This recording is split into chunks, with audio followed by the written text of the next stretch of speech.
it is important for victims to get their acts together. We've described, victims. There can be so many victims, and it's not prosecuted. It's not the prosecutor's job in a very complex case to assess every victim in the case. So it's really important that victims get their acts together and claim. And I must say, when particularly when we are talking countries, when they're not making any effort to claim anything, and then suddenly they wake up and say, hold on a minute, I could claim a little something here, while they haven't, as Oscar was saying, while they haven't prosecuted anyone in their own country, I must say I have limited sympathy for that.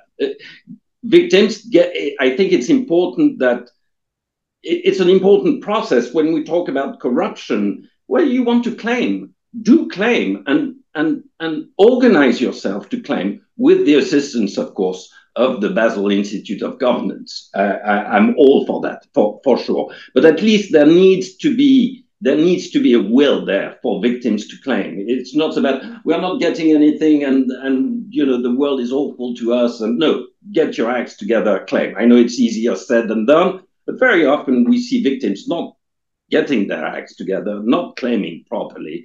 It goes with loopholes. It's not easy, but your institution, Jonathan, is here to help for that. So I think that's important.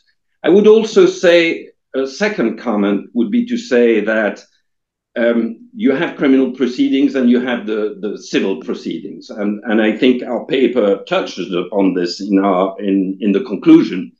There needs to be ways in civil proceedings to get access to evidence, to get access to the criminal file, possibly, right?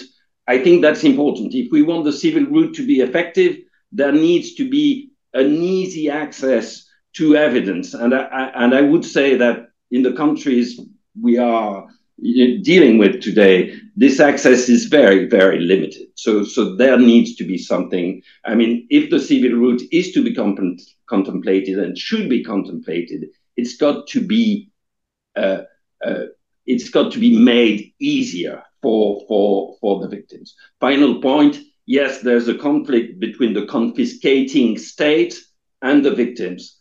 And I must say that confiscating states are somewhat reluctant, very reluctant, to give the money back once they have confiscated it to victims.